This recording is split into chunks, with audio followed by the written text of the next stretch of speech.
Vieš, za 5 rokov štúdia na tejto technickej univerzite som pochopil, že vysoká škola to nie sú budovy, nie sú to učebne alebo procesy. Ide predovšetkým o ľudí a my sme boli taká perfektná skupina, ľudia, ktorí sa vedeli aj zabaviť. Party boli neskutočné, vedeli sme aj pracovať, študovali sme, vyvíjali sme sa, stali sa z nás odborníci.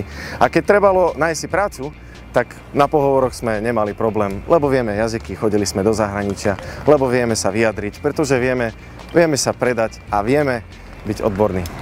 No ja som strašne rád, že mi táto škola ponúkla možnosť študovať v Nemecku, na Erasme. Bolo to pre mňa jedinečná skúsenosť, pretože som mohol stretnúť obrovskú masu ľudí, ktorá bola z rôznych kútov sveta. Študovali sme v odbornej nemčine, napríklad štatistiku, a napriek tomu, že to boli pre mňa ako fakt hieroglyfy, tak sme to nakoniec dali.